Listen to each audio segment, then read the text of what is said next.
trap of intellect. Why high intelligence blocks. Deeper understanding. Have you ever met someone incredibly smart, maybe with multiple degrees, brilliant at debate, able to analyze any topic with razor-sharp precision, yet somehow missing something essential about life? Or perhaps you've experienced this yourself, feeling intellectually in control while emotionally disconnected, able to explain everything, yet understanding very little on a deeper level. This paradox fascinated Carl Jung, one of history's most profound psychological thinkers. Jung made a shocking discovery in his decades of clinical work.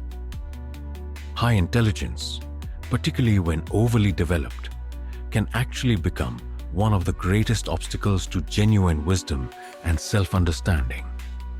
Knowledge puffs up, Jung observed, paraphrasing an ancient wisdom text.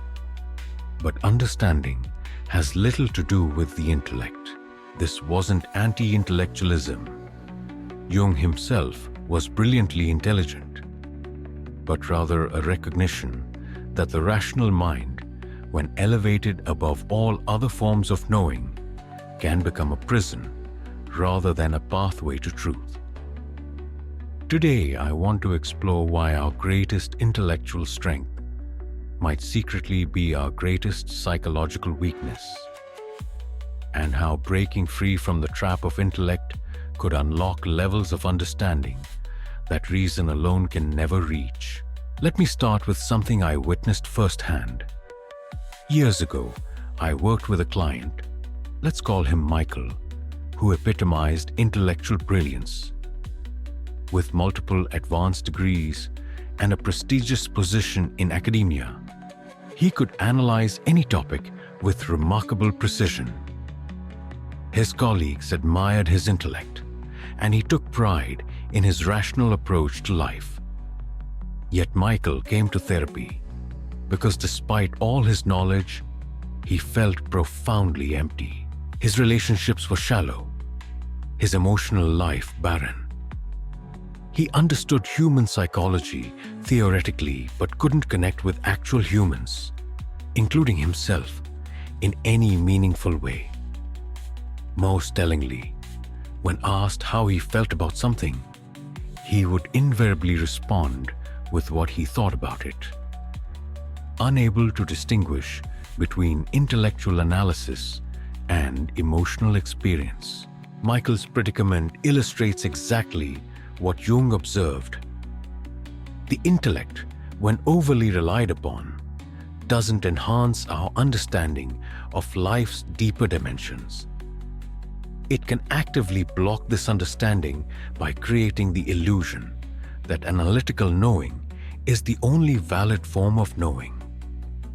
Jung discovered this paradox through his own experience. Trained in the rigorous scientific tradition of late 19th century medicine, he initially approached psychology through the lens of rational analysis. But his work with patients gradually revealed the severe limitations of this approach. The most profound human experiences, love, meaning, spiritual longing, creative inspiration, couldn't be adequately explained through rational categories alone. As Jung delved deeper into his patients' inner worlds and his own, he recognized that the rational mind is just one way of engaging with reality, not the supreme arbiter of truth it presents itself to be. Other modes of understanding, including intuition, emotion, bodily knowing, and symbolic thinking, access dimensions of reality that remain inaccessible to pure intellect. The problem isn't intelligence itself, but what Jung called intellectualization, the habitual overuse of analytical thinking as a defense against direct experience. For the intellectualizer, everything must be understood before it can be experienced. Life becomes a problem to be solved rather than a mystery to be lived. I've seen this pattern repeatedly in highly intelligent individuals who come to therapy. They approach their psychological issues as intellectual puzzles, believing that if they can just analyze themselves correctly, identify the right diagnosis, understand the proper theoretical framework, find the perfect explanation for their symptoms, healing will naturally follow. Yet psychological healing rarely works this way. Understanding why you feel anxiety, for instance, doesn't necessarily reduce the anxiety. Analyzing the origins of your depression doesn't automatically lift the depression. Something beyond intellectual comprehension is required. A direct engagement with the experience itself, which the intellectualizing mind often tries desperately to avoid. Jung observed that this avoidance isn't accidental. The intellect often becomes hypertrophied, overly developed, precisely because it serves as a refuge from more threatening aspects of experience, particularly emotions and bodily sensations that feel chaotic, overwhelming, or beyond control. A brilliant client once admitted to me, "I read psychology books to keep actual feelings at a safe distance. If I can explain my emotions, I don't have to feel them." This disarming honesty revealed the defensive function of intellectualization. It creates the comforting illusion of mastery while actually preventing the direct encounter with experience that leads to genuine transformation. But why would we avoid direct experience in favor of abstract understanding? Jung identified several reasons that remain remarkably relevant today. First, the intellect creates the seductive impression of control. When we analyze something, we feel we've mastered it, even if our analysis leaves the actual situation unchanged. This illusory control is far more comfortable than acknowledging the fundamental uncertainty and vulnerability of human existence. I remember a highly intellectual client who could brilliantly analyze her pattern of failed relationships, identifying every contributing factor with remarkable insight. Yet this analysis had persisted for years without any actual change in her relationship patterns. Her intellectual understanding, impressive as it was, functioned as a substitute for the more frightening process of actually relating differently, which would require risking vulnerability without the safety of analytical distance. Second, Jung noted that intellectual understanding provides socially acceptable ways to engage with difficult material. In many contexts, particularly academic, professional, and therapeutic settings, analyzing problems is rewarded, while directly expressing the emotions associated with them may be discouraged or even pathologized. A gifted graduate student once confessed that in his academic environment, displaying emotional distress was tacitly considered a sign of intellectual weakness, while analyzing that same distress in theoretical terms was respected as scholarly engagement. No wonder he had learned to intellectualize his suffering rather than experience it directly. Third, and perhaps most importantly, the intellect allows us to maintain what Jung called the persona, our social mask or self-image. Many intelligent people build their identity around being knowledgeable, rational, and in control. Direct experience, particularly of emotions like confusion, grief, or vulnerability, threatens this carefully constructed identity. Michael, the academic client I mentioned earlier, eventually realized that his intellectualization served precisely this function. If I'm not the smartest person in the room, he admitted, I don't know who I am. His intellectual prowess wasn't just a skill, but a central pillar of his identity. No wonder he automatically transformed every experience into an intellectual exercise. The alternative would threaten his entire sense of self. Jung observed that this intellect-centered identity creates a particularly dangerous form of disconnection, not just from others, but from oneself. When we filter all experience through analytical thinking, we lose contact with the broader dimensions of our own being, including the body, emotions, intuition, and what Jung called the unconscious, the vast territory of psyche that operates beyond conscious awareness. This disconnection has profound consequences. Jung found that many psychological symptoms, including anxiety, depression, and various forms of neurosis, often stem not from specific traumas, but from this fundamental split between the intellectual ego and the broader psyche. The more we identify exclusively with our rational mind, the more the disowned aspects of our nature express themselves through symptoms, dreams, slips of the tongue, and other irrational eruptions. In my practice, I've observed that highly intelligent people often develop particularly complex psychological symptoms precisely because of this dynamic.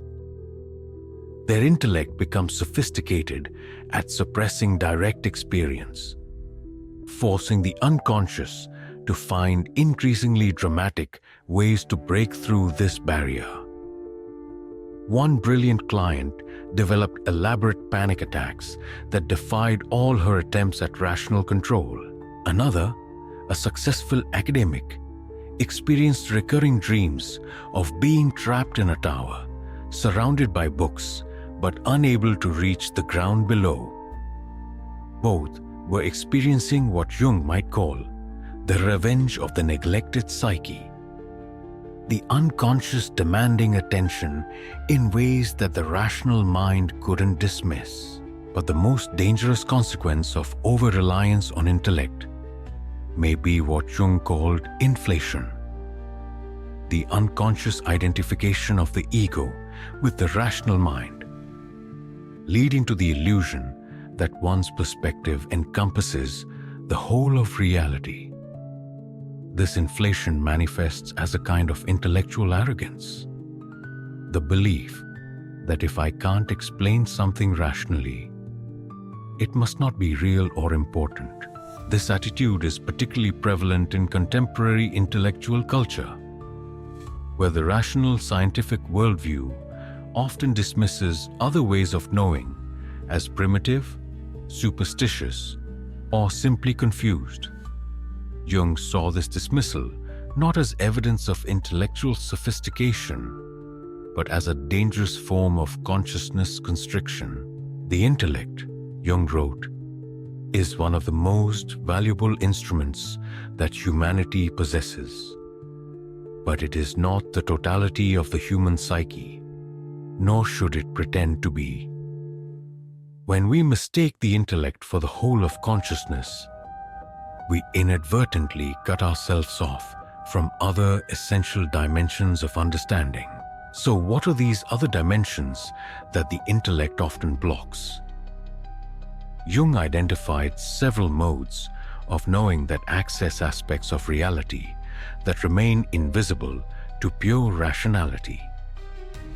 First, there's what Jung called feeling, not to be confused with emotion, but rather a way of evaluating experience based on its subjective value and meaning, rather than its logical coherence. While thinking asks, is this true? Feeling asks, is this valuable or meaningful? These are fundamentally different questions that yield different insights. Then there's intuition, the capacity to perceive patterns, connections, and possibilities that aren't immediately evident to logical analysis. Intuition often arrives as a sudden knowing without a clear rational pathway.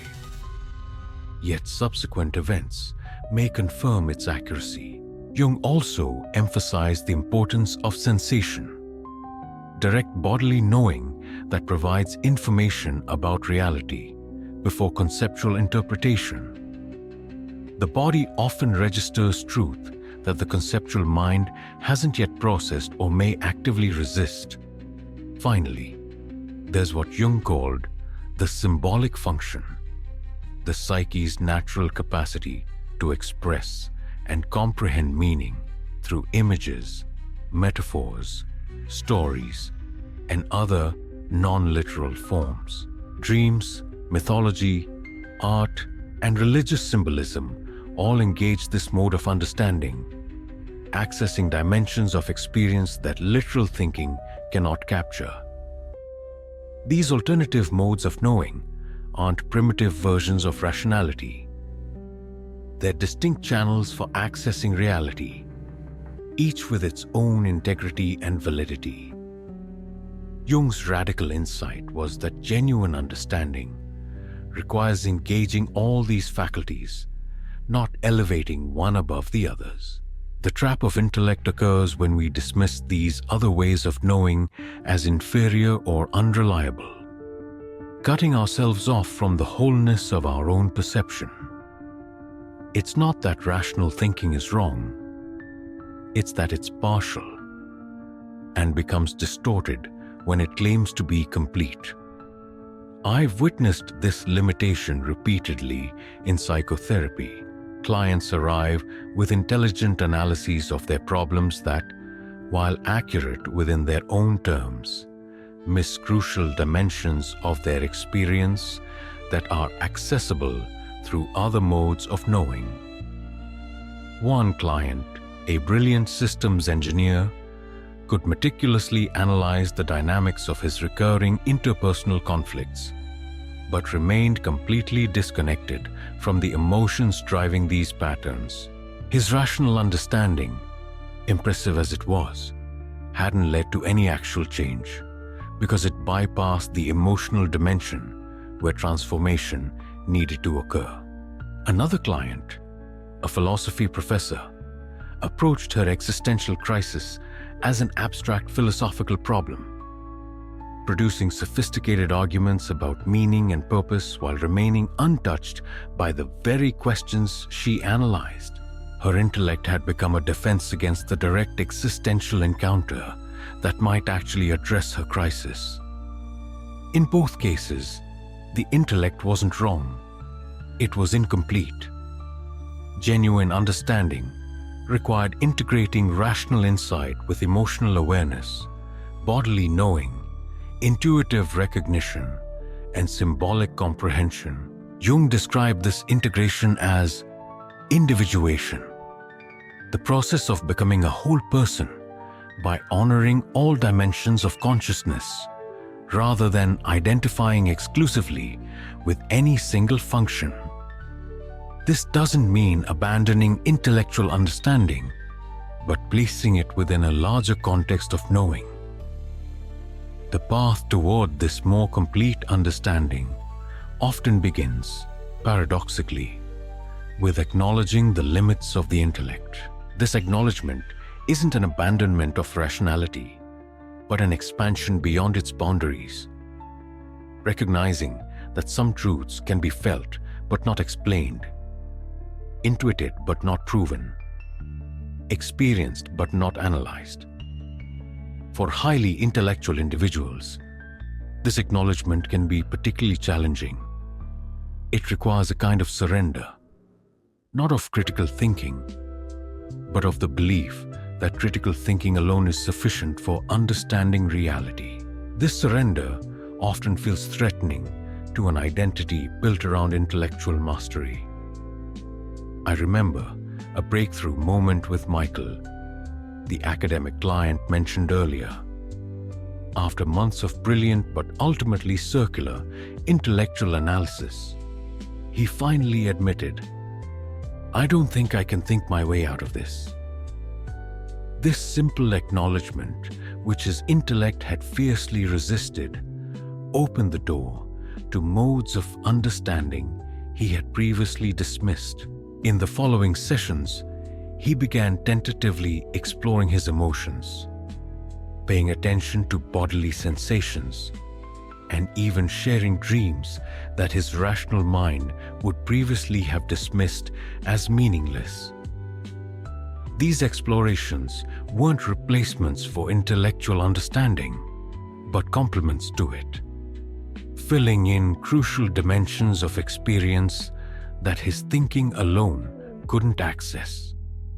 Over time, this integration led to a profound shift. Michael didn't become less intelligent. He became more completely aware, engaging reality through multiple channels of knowing rather than just one. His intellectual capacity remained valuable, but it no longer dominated his entire approach to life.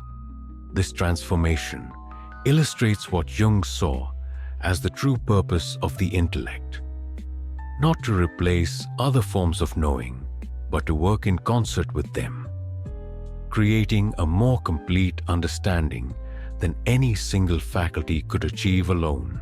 The intellect, at its best, doesn't dominate consciousness, but serves the larger purposes of the whole person.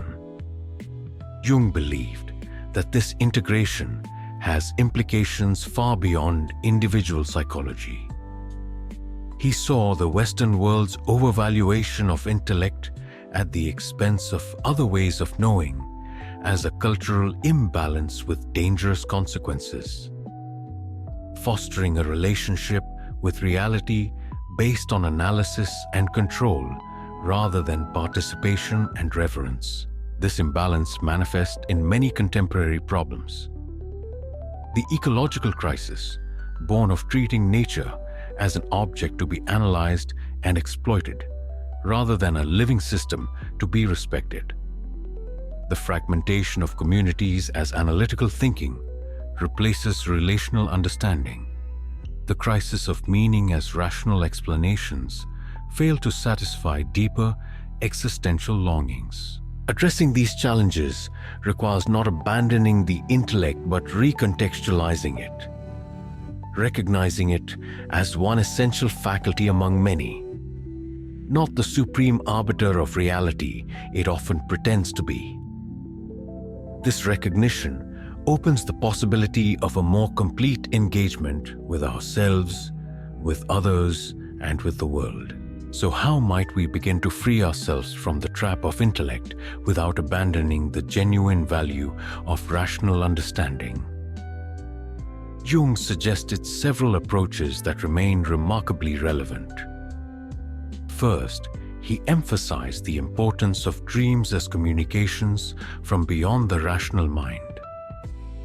Dreams speak in the language of symbol and metaphor rather than logical argument, often revealing dimensions of experience that the intellect actively suppresses.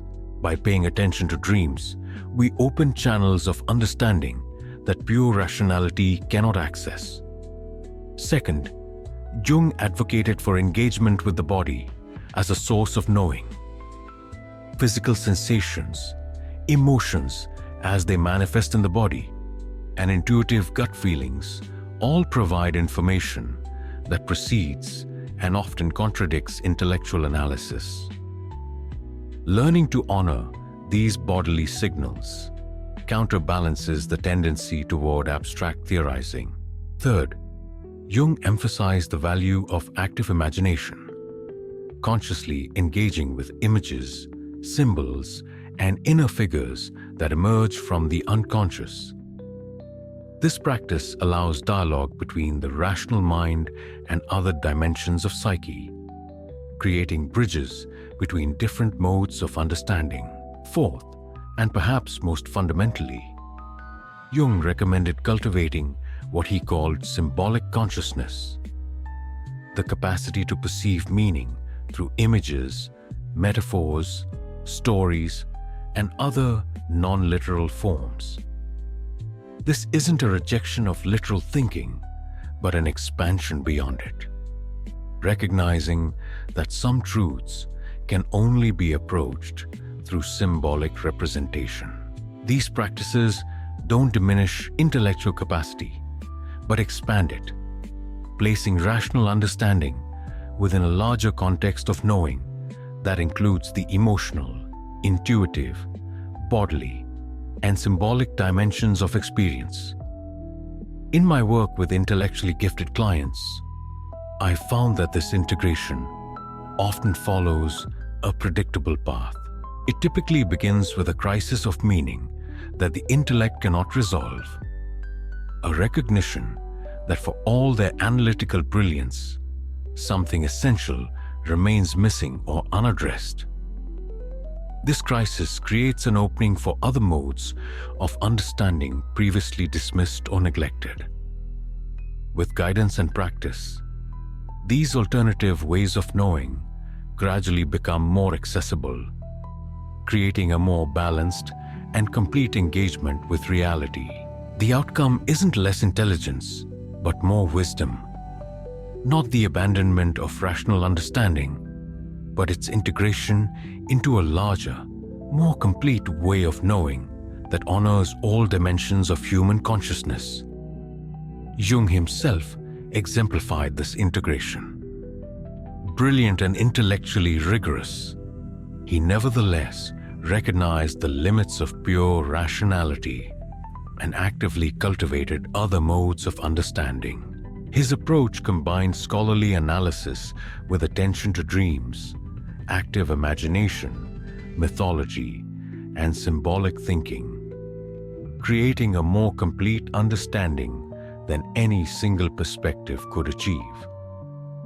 The path beyond the trap of intellect isn't about becoming less intelligent, but about becoming more completely aware, engaging reality through multiple channels of knowing rather than just one. It's about recognizing, as Jung put it, that the intellect is a splendid servant but a terrible master.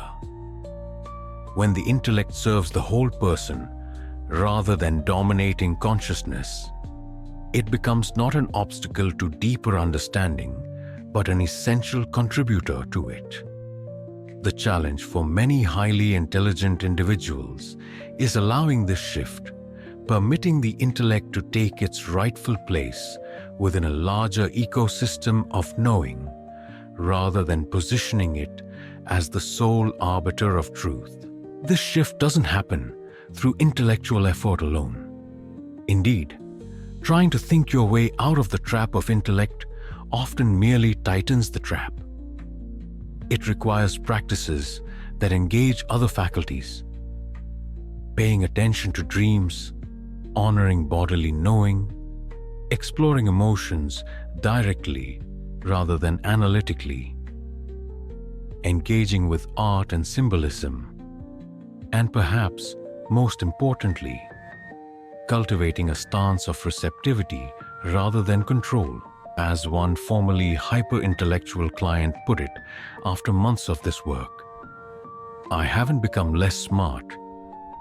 I've become more available to kinds of understanding my smartness was blocking." This availability doesn't threaten genuine intelligence, but fulfills its deeper purpose. Not to create the illusion of mastery, but to participate in the ongoing mystery of existence through all our faculties, not just one.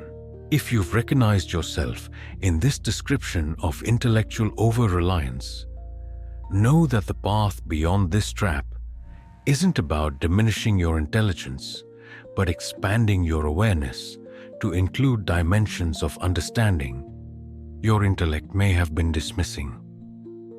The reward isn't less knowing, but more complete knowing. An engagement with reality that honors all your capacities for understanding, not just one.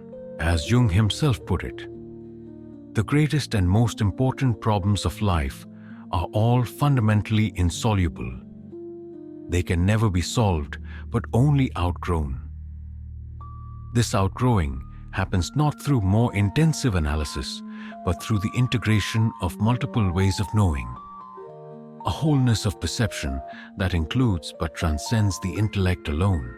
If you found value in this exploration of intellect and deeper understanding, please hit that like button and subscribe for more content that delves into the depths of human psychology. Every day, we explore topics that challenge conventional wisdom and offer new perspectives on what it means to be human. Until next time, remember, the most profound wisdom often begins precisely where the intellect reaches its natural limits.